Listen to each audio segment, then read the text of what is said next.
Hello friends, welcome back Asia Online Edu. Dear students, स्वागत है आपका एक नई वीडियो में। फ्रेंड्स, मैंने पीछे आपको नेल्सन मंडेला की समरी बता चुका हूं, तो आज इस वीडियो के माध्यम से मैं आपको इसके जो मल्टी चॉइस क्वेश्चन है, जो कि 30 नंबर का आपका पेपर होगा, उसके छोटे छोटे जो मल्टीपल चॉइस क्वेश्चन है उसके बारे में हम बात करेंगे। नेल्सन मंडेला कौन थे उसके बारे में पीछे बता चुका हूं, फिर भी थोड़ा सा और बता देता हूं। तो नेल्सन मंडेला, जो ये लेसन का नाम है, Nelson Mandela Long walk to Freedom, ये ऑटोबायोग्राफी है नेल्सन मंडेला की। यानी कि उन्होंने आज़ादी के लिए कितनी लंबी लड़ाई लड़ी, कितना उनको मेहनत करनी पड़ी, इन सभी बातों का जिक्र इस लेसन में किया गया है। जैसे यहाँ पर थोड़ा सा बताता हूँ about the author.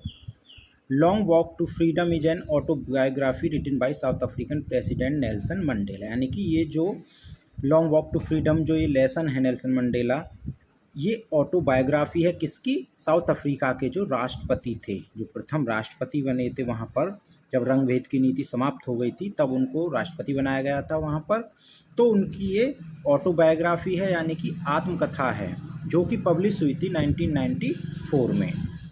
The last chapter of the book describe his political education, यानी कि जो लास्ट चैप्टर है इस बुक का, वो उनके पॉलिटिकल कैरियर को ही बताता है। उसमें क्या हुआ, कैसे उन्होंने संघर्ष किया, and his believe that the struggle still continue against apartheid in south Africa. और उन्होंने बताया कि किस प्रकार से उन्होंने अपने संघर्ष को जारी रखा साउथ अफ्रीका के जो नक्सल भेद थी, वहाँ रंग भेद की नीति थी, उसको समाप्त करने के लिए, और किस प्रकार से उन्होंने आज़ादी को प्राप्त किया। ये सारी बातें इन्होंने अपनी पूरी ऑटोग्राफी में, जो भी ऑटोबायोग्राफी यानी कि उसमें बताया है इन्होंने। तो हम ज़्यादा इसमें बात नहीं करते हैं, और फटाफट से, अगर चैनल को सब्सक्राइब नहीं है तो चैनल को सब्सक्राइब कर दें, वीडियो को लाइक कर दें। और अब बात करने वाले हम मल्टी चॉइस क्वेश्चन की। तो चलिए शुरू करते हैं। ये देखिएगा, ये मल्टी चॉइस क्वेश्चन है, इनके आंसर मैं अभी आपको बताता हूँ। जैसे फर्स्ट क्वेश्चन है, when was the inauguration day, यानी कि जब उद्घाटन, इनॉग्रेशन कहते हैं उद्घाटन करना किसी चीज़ का, तो वो कौन सा दिन था जब वहाँ पर उद्घाटन हुआ। उद्घाटन से मतलब है जब जो ये नेल्सन मंडेला थे वहाँ के प्रथम राष्ट्रपति बने। किस दिन, किस डेट को? तो 10 मई, 10 मार्च, 20 मई, 20 मार्च, ये 4 ऑप्शन हैं। तो इसका जो सही आंसर है वो है 10 मई। 10 मई 1994 को बने थे वो। ओके, नेक्स्ट है, how many deputy president were elected, यानी कि जब वो राष्ट्रपति बने तो कितने उपराष्ट्रपति बनाए गए थे वहाँ पर? 2, 3, 1, नन। तो इसका आंसर है 2, 2 उपराष्ट्रपति बने थे वहाँ पर। थर्ड है, it was a celebration of South Africa is first government, यानी कि जब फर्स्ट गवर्नमेंट बनी वहाँ पर, राष्ट्रपति बने नेल्सन मंडेला, तो वो किस प्रकार की, किसका अंत हुआ था वहाँ पर? Autocratic racial, democratic non racial, या डेमोक्रेटिक? तो इसका आंसर है डेमोक्रेटिक रेशियल। से मतलब है अपना जो जातीय भेदभाव थे उसका अंत हुआ था। यहाँ पर जो सरकार बनी थी उसमें जातिवाद का कोई ऑप्शन नहीं था। तो इसका आंसर हो जाएगा आपका B, democratic non racial. Okay, next है, what change brought international leaders of South Africa, यानी कि जब वहाँ पर साउथ अफ्रीका में पहले सरकार बनती थी, वहाँ पर बहुत बड़ी खरीद फरोख्त होती थी, लेकिन उस समय जो सरकार बनी थी वहाँ पर क्या चेंजिंग आई थी, यानी कि वहाँ पर ट्रेड नेगोशिएशंस, यानी कि वहाँ पर मोल भाव नहीं हुआ था किसी का भी। वहाँ पर जो पहले नेताओं की खरीद फरोख्त होती थी वो नहीं हुई थी जब नेल्सन मंडेला जी राष्ट्रपति बने थे, लेकिन पहले वहाँ पर होती थी। नेक्स्ट है, what was is that the nation needed to be liberated from, यानी कि एक राष्ट्र को आज़ादी के लिए क्या चाहिए, यानी आज़ाद कब माना जाएगा उसको? पॉवर्टी, गरीबी से आज़ादी, डिप्राइवेशन, या नुकसान ना हो, कोई अपहरण ना हो, ये सबसे आज़ादी, जेंडर डिक्राइमेशन, यानी कि वहाँ पर जातिवाद ना हो, भेदभाव ना हो। तो ये सभी चीज़ें वहाँ पर नहीं होना चाहिए, तभी हम समझेंगे कि हमारा देश जो है, राष्ट्र है, वो आज़ाद हो गया है। इन सभी से छुटकारा हमें चाहिए। तो इसका आंसर आपका रहेगा ऑल ऑफ दी अबव, इन सभी से छुटकारा। ठीक, नेक्स्ट है अपना, the spectacular array of South Africa jet से डिस्प्ले ऑफ, यानी कि जो वहाँ पर शानदार, स्पेक्टुलर एरे का मतलब है शानदार जो साज सज्जा हुई थी साउथ अफ्रीका में, जेट्स पर जो डिस्प्ले किया गया था वो कहाँ पर किया गया? तो इसका जो आंसर हो जाएगा आपका, the spectacular array of South Africa jet से display of both A and B, यानी मिलिट्री प्रिकॉशंस, मिलिट्री की शुद्धता और मिलिट्री की लॉयल्टी और डेमोक्रेसी, ये दोनों इसके आंसर हो जाएंगे। तो इसका answer both A and B.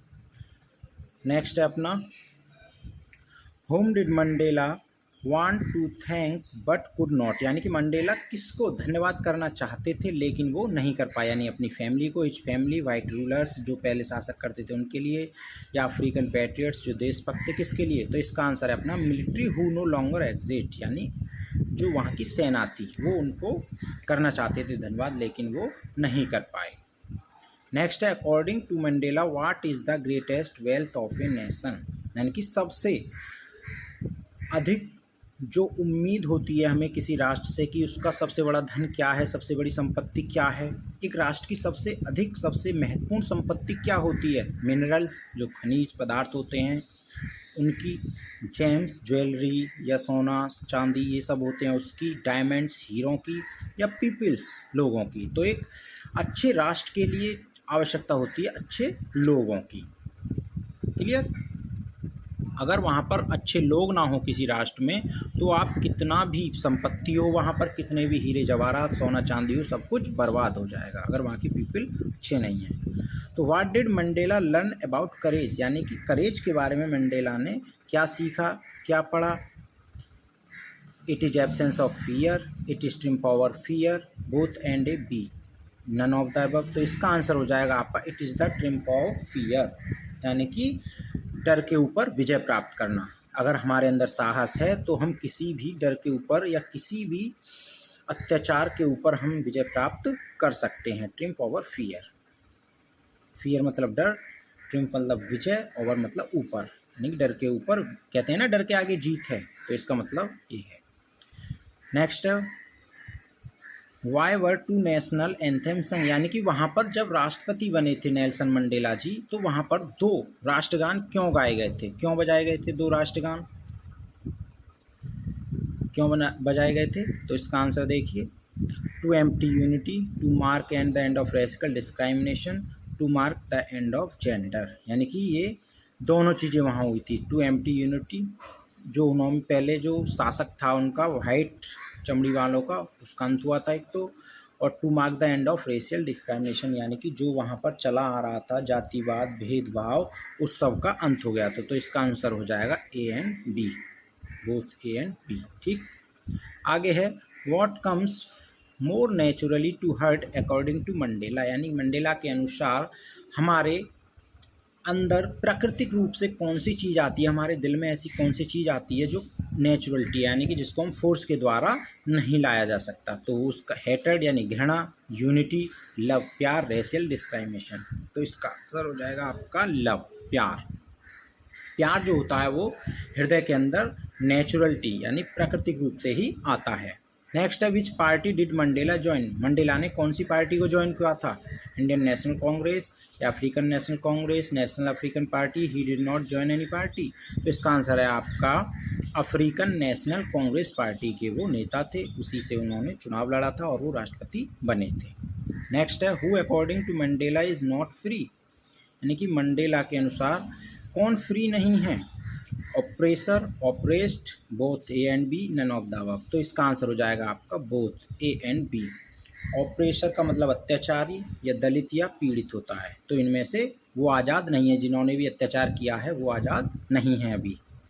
Next है a man who take away another man is freedom is, यानी कि एक आदमी जो दूसरे की आज़ादी को छीन लेता है तो उसको क्या कहना चाहिए या उसका क्या करना चाहिए, तो उसको वाइट, क्रिमिनल, रूड। तो उसका आंसर हो जाएगा अपना ए प्रिजन ऑफ हेटर्ड, यानी कि प्रिजन मतलब कैद, हेटर्ड मतलब घृणा, वो घृणा का बंदी है जो क्योंकि वो दूसरे से घृणा करता है, उन पर अत्याचार करता है। तो इसका आंसर हो जाएगा प्रिजन ऑफ हेटर्ड। ठीक, लास्ट क्वेश्चन है आपका what begin Mandela is hunger for freedom, यानी कि उनकी आज़ादी की जो भूख थी उसकी शुरुआत कैसे हुई थी, कब हुई थी, कहाँ हुई थी। तो इसका आंसर देखिएगा the fact that it had already been taken away from run, इसका मतलब है कि तथ्य यह है कि इसे पहले ही रन से दूर ले जाया गया था। तो इसका आंसर जो है वो ए यही हो जाएगा, ये तीनों गलत हैं। क्लियर। तो इस प्रकार से मैंने कुछ मल्टी चॉइस क्वेश्चन बताए आपको। अगर वीडियो पसंद आए तो वीडियो को लाइक कर दें, और कोई परेशानी है तो कमेंट करके पूछ सकते हैं, और चैनल अगर सब्सक्राइब नहीं किया तो फटाफट से चैनल को सब्सक्राइब करना ना भूलें। बहुत बहुत धन्यवाद, थैंक यू।